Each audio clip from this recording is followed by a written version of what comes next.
All right, what's up, guys? Um, I'm making this video because I want to talk about something, and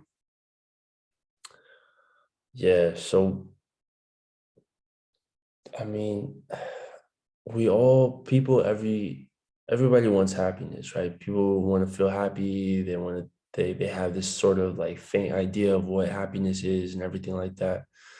Um, and I'm here today to talk about why I think you shouldn't really pursue happiness, and a couple reasons, couple examples, just things that I've worked out in my own life, and um, things that I've taken from that. And from what I've found, I think that pursuing happiness as an objective is not really a sustainable long term.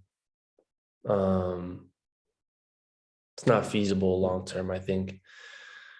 Um, And there's a couple quotes. I think it's like, happiness is like it's more like a byproduct.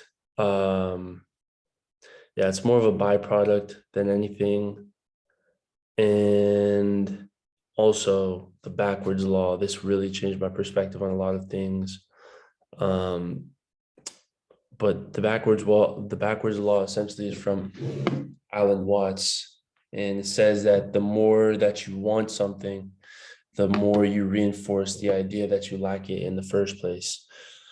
Um, so when it comes to things in your personal life or in yourself or certain stuff like that, it's tough not to say that you want it because obviously you do want it.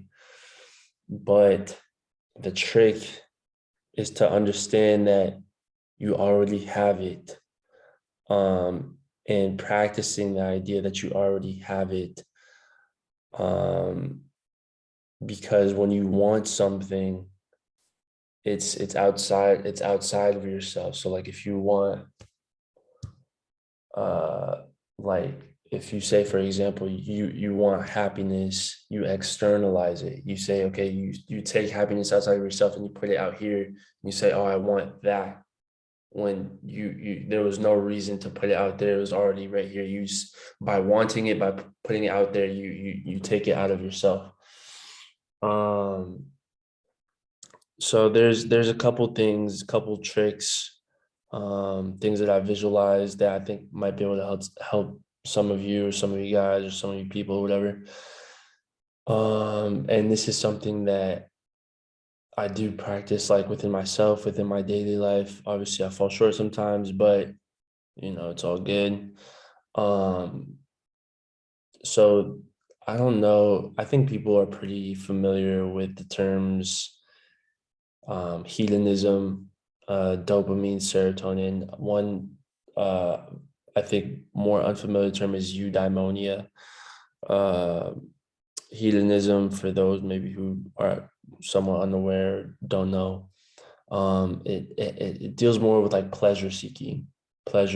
So if you're like going out, if you're like binge drinking all the time, if you're playing video games all the time, or if you're um, trying to have sex all the time, chasing girls, uh, doing all this stuff that just feels good short term. Um, Going out with the boys on the weekends, smoking, all the stuff that we like to do, right? All the stuff that's very tempting to do all the time because it feels good and you just want to keep on doing it. Um, Dopamine, all these dopamine receptors. The dopamine is the chemical that's associated also with pleasure. And this is going to get interesting because I think my personal perspective is that there's a lot of not misinformation, but I think the conversation around mental health, particularly mental health, but mental health in general is um complete bullshit. Just to keep it blunt, I think it's really bullshit. Just because in my own experience, the things that I've dealt with, the, I guess, remedies for mental health. And when I'm talking about mental health, I'm talking about like depression, anxiety, like the typical shit that we're hearing now. I'm not talking about like even autism today. I'm feeling like it's not the same autism as back then where it was like clearly noticeable. It feels like I'm looking at people who are just regular today. It's like on TikTok or whatever, Instagram. They're saying they're autistic. I'm like, bro, you just probably have like social anxiety or like you're just not comfortable in the social situation or something like that. And that's something that can be easily worked on. But anyways, the take on mental health is that it's bullshit. And I think this has helped me in a much more natural way, just visualizing it. And I'm going to explain what you're looking at on the screen right now. Um, there's a lot less information about serotonin. Um, and it's funny because the medical health professionals, the mental health professionals and stuff, they all the SRIs and all that stuff. It's like serotonin boosters or whatever, but there's actually no correlation on knowing whether depression causes low serotonin or low serotonin causes depression. Um, and it's a tricky question. It's a tricky question, but the pills they don't do shit. They just obviously mask a problem, which um, some people probably either already know or are just finding out and are just kind of learning about it and everything like that. Um, and so eudaimonia, what is eudaimonia? Um, Eudaimonia is, let me see where. So this is kind of like the definition that I found on Google. I guess I'll read this and then I'll explain my kind of understanding of it. So eudaimonia, well-being is not so much an outcome or end state as it is a process of fulfilling or realizing one's daemon or true nature. That is of fulfilling one's virtuous potentials and living as one was inherently intended to live. So that's a completely different philosophy. And I actually heard about this in a TED talk. Uh, it wasn't like a live TED, like one of those big TED talks. It was like a TED session or something like that. Like one of those, it was maybe like 50 people or something like that. Um, and that really intrigued me. I really thought about it. I was like, oh, that's kind of interesting. But it didn't really make sense to me until a lot later in my life. Um, but so what you're looking at right now, this is something that I made called the capacity for emotional experience. And basically, what it is sort of like a gauge of emotional experience, right? So if we have, okay, anything above this green line is positive, and anything below this green line is negative emotion. So positive emotion, negative emotion, right? You could say that dopamine as a chemical, which emotions that triggers are very intense emotions. When you're out partying with the boys, when you're with the chick, when you're smoking, when you're getting fucked up and everything like that, or whatever you feel that dopamine rush when you're on Instagram or you get a kill in the Fortnite or whatever.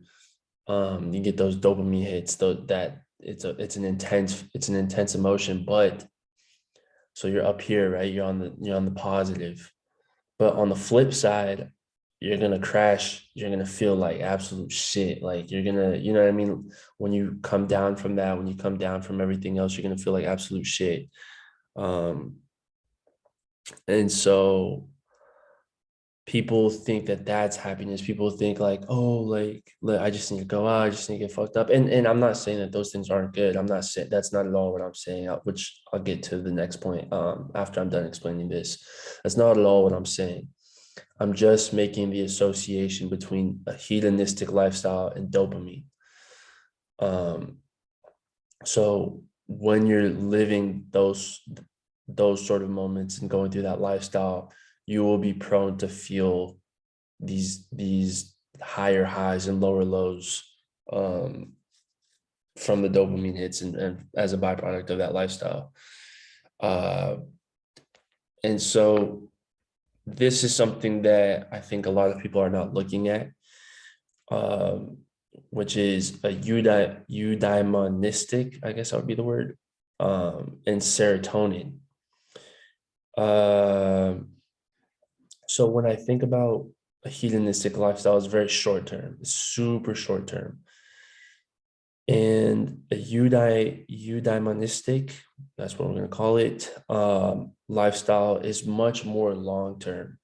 And what I found is that just in reflection, uh, serotonin has a lot to deal and to do with long-term goals, long-term objectives, long-term planning, um, long-term success. Um, so I think that's pretty congruent with eudaimonia. So what do I mean by that is that, say, so like I guess the equivalent would be, let's say you're working towards a goal for 3 years, you're working for the goal, the chase, you're in the chase, right? You're constantly doing it, you're constantly, thinking about it, you're constantly looking up, researching, or whatever it is, you're doing this for 3 years, and then you finally get the thing. If it's like one singular moment where it's like maybe you won the championship or whatever, winning the championship would be equivalent to the dopamine. The 3 years building up to that would be equivalent to the serotonin. Uh, that's how I sort of tend to think of it. So the serotonin comes from long-term goals, long-term vision, 5 years, 3 years, and it could sort of be whatever like you want it to be, but there has to be something. There has to be something that you're chasing. There has to be something that you're in pursuit of. So like let's say you really want to like have a certain physique, or you really want to graduate from school, or you really want to go pro, or whatever your fucking goals are, that the chase is where you get the serotonin from. Um, and then obviously there's gonna be lows from that, but it's not gonna be like the lows from the dopamine.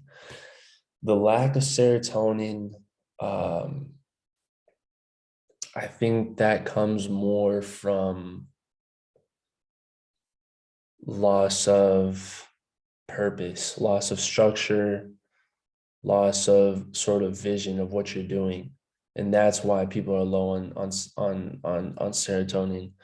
Or you're doing something but you don't know why you're doing it. So you could be in school, you don't even know why you're in school. Maybe it's because your parents told you to go or whatever. So it's not a goal that you've determined for yourself that you want and you're actively chasing. Uh, so I feel like it's important to make that distinction. Since I made this distinction, it's really helped me a lot. I guess this line in the middle is more just like the most like neutral. I would say this is like flow. Like this is like pure flow, which I'll explain. I have another visual for it that I'll probably explain in another video. That has to do with, I want to make another video about anxiety, how to stop anxiety, how to get not rid of anxiety, but how to manage it, how to manage anxiety, what to do, how to notice when you're there, and sort of taking a plan of action and everything like that. So the important, oh shit, God, of course. All right, let me see this.